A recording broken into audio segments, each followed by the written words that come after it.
Hi, so today we're going to be working on a board that was fucked up by a bunch of idiots. As I said in the contractor video recently, I'm not a fan of contractors that will belittle the people who are hiring them. I'm not a fan of when contractors will talk too much and talk themselves out of a job by saying, "This is awful, everything here is terrible, whoever did this is a fucking idiot, they didn't weren't licensed, they didn't know what they were doing, we know how to do it right," because it reeks of neediness and also, frankly, it's annoying.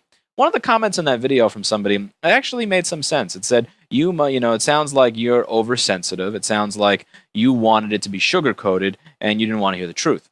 Well, the thing is, I don't mind hearing the truth. I knew that my work was fucked up. I knew that the way I hung that door, I should never be allowed near a drill. I'm not offended if somebody says you should never be allowed near a piece of construction equipment. I don't, you suck at it. That's totally fine.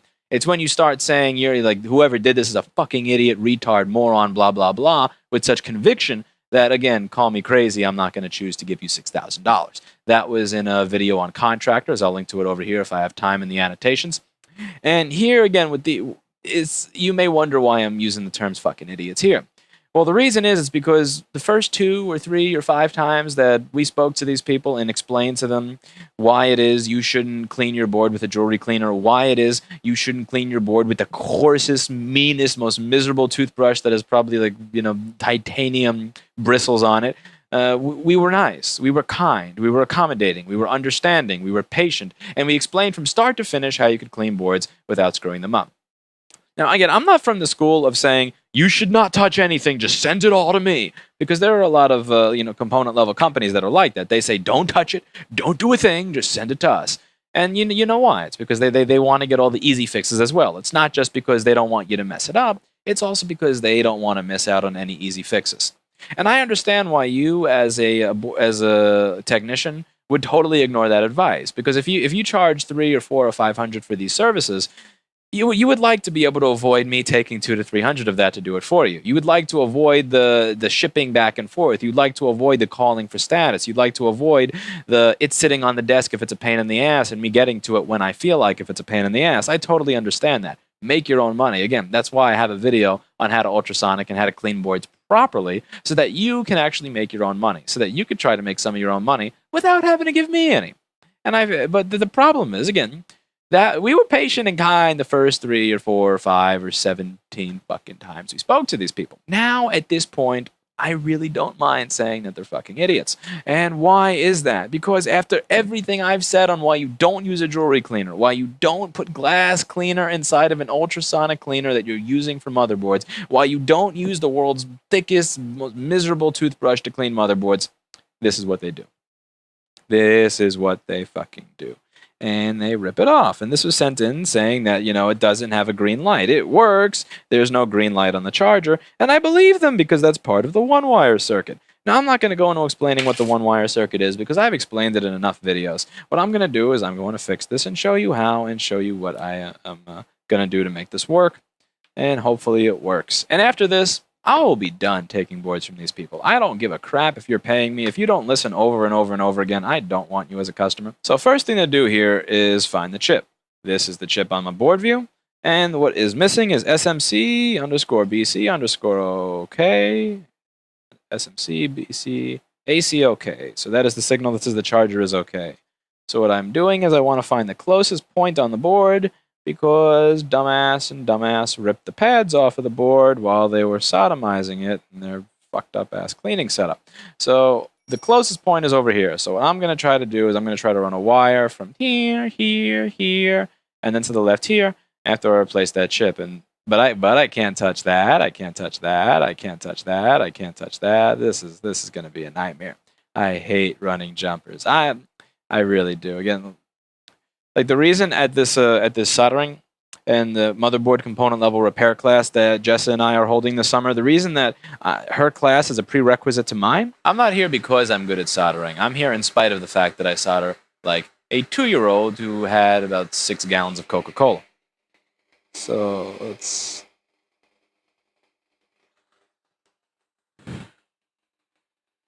First things first, let's put our chip on this messed up, nasty looking motherboard.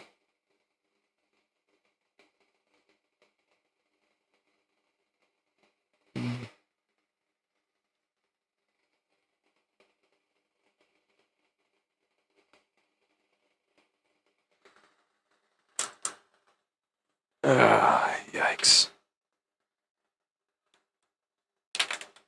So we're going to steal that chip from a board of the same type.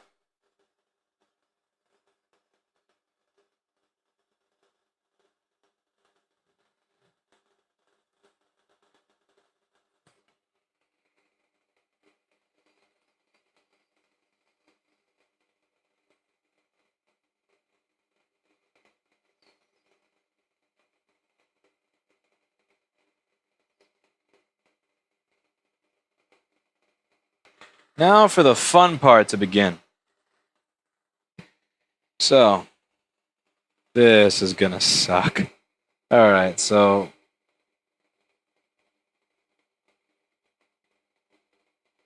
let's get some leaded solder on there. Hey, where'd you go, light?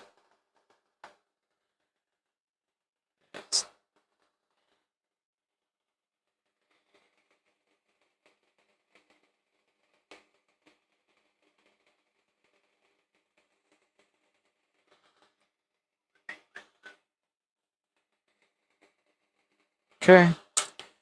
Now let's cut the world's smallest wire. So I only use the top quality wire that came out of a battery cable from a dead battery for a MacBook Pro.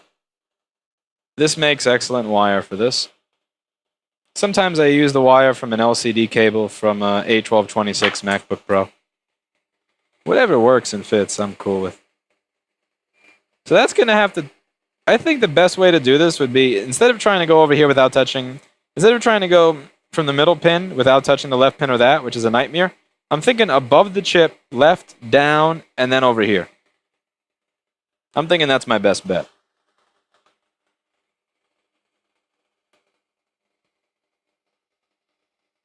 This is a... Oh, I hate this shit. Running jumpers is bullshit.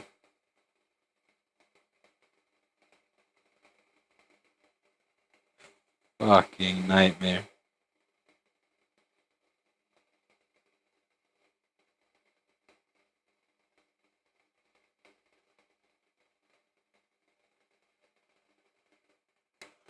Now what helps is having two pairs of tweezers.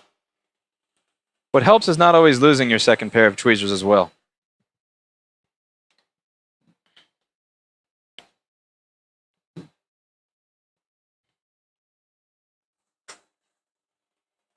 So what we do here is we have one set of tweezers to hold the wire down, and the other set of tweezers to maneuver it into place. These tweezers suck, by the way. This is I think these are Weeha. I love Weeha screwdrivers. I hate their tweezers. They suck. They don't grab anything. In my tools video, I mentioned a set of Hakko tweezers that I really like. Doesn't help that it matters that I probably dropped these on the floor a bunch of times, and I'm blaming Weeha instead of blaming myself. But still, even that considered, the Hakko ones are really amazing. Yeah, I've destroyed all these tweezers. They have... Come on. Don't want you to touch the leg. You want to bend it, but you don't want to destroy it. Because it's like a paper clip. Yeah, destroyed it. Alright, let's try that again. You should know, by the way, that I'm one of the worst people at running micro jumpers in the industry. So this is like an example of how not to run jumpers, how not to solder. Great example of what not to do. Okay, take two.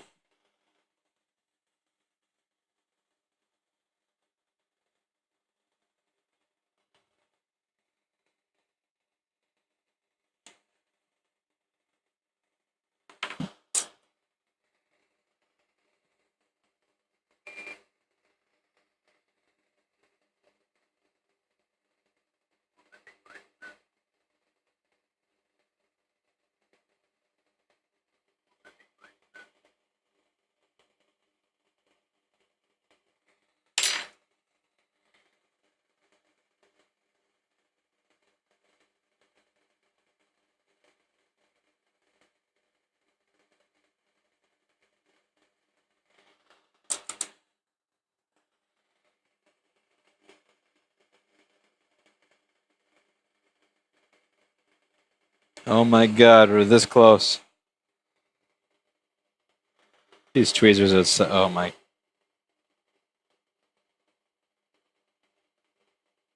No!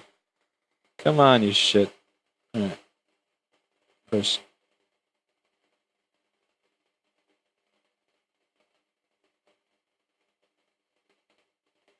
Bullshit.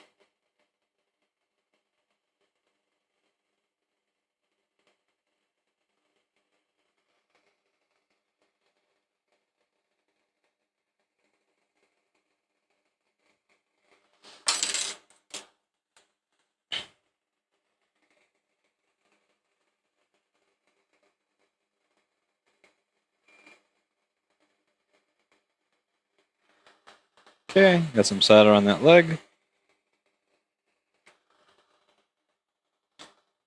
Gonna use put some nasty flux there. Okay, we got some nasty flux there.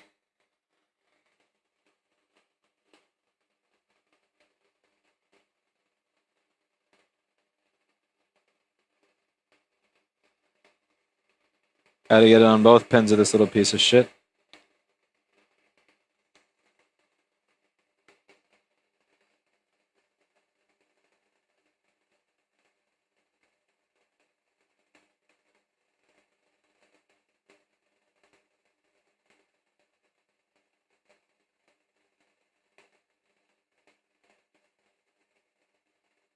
Break you off.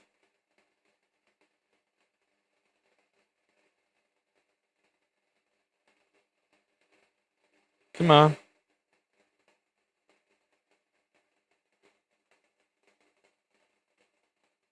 The reason I don't cut the wire to length is because cutting it to exact length is a really miserable exercise in precision that you almost always get wrong, and it's so much quicker to just break it off at the end that way.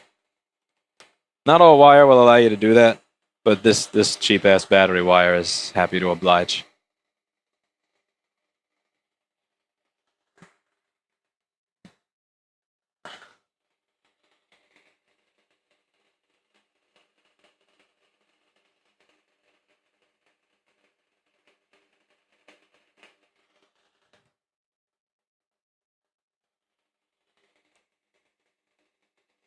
This is all going to get cleaned before I send it back, but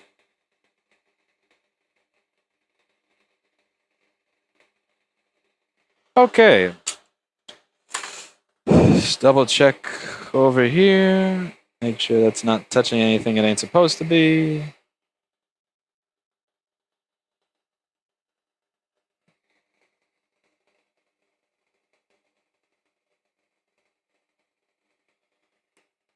That is ugly at 30x.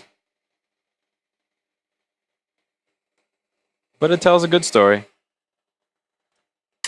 So what do you think? You think the rest of this thing's going to be fucked up because it was worked on by an idiot, or you think I'm going to get a green light? Moment of truth, right? Keep in mind also, by the way, at this point, I have not taken out a multimeter. Or a schematic.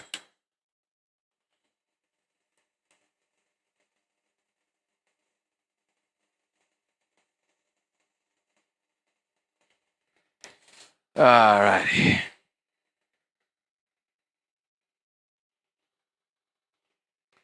You can't see that up there.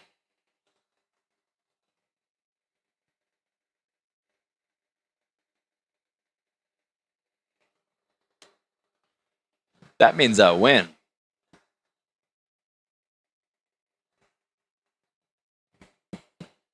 That means I collect the money.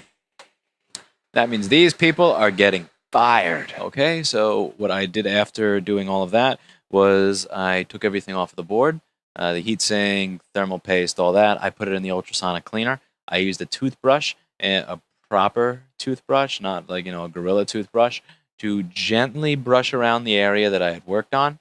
After that, I let it sit in the ultrasonic cleaner for about 10 minutes using the instructions that I gave in my ultrasonic cleaning video. I put it into an alcohol bath on the table over there. After the alcohol bath, I let it sit in the air filter for a little while. After sitting in the air filter for a little while, I put it in the oven for about an hour. I applied this conformal coating to the board so that the wire wouldn't look disgusting. It still looks kind of disgusting, but this serves a couple of purposes. It says, don't touch me. and it helps keep that wire from getting messed up. So let's just zoom a little bit so you can see. That may be a little too much light. We're just going to lower the light a little. I like light. The camera doesn't always like light. So yeah. It's a little nasty, but what do you expect? You rip stuff off of the motherboard. That's my little wire, and it's covered in the green.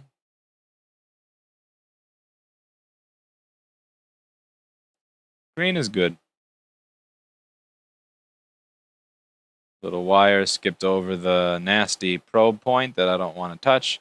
Skipped over the other nasty probe point that I don't want to touch. And made its way to my chip.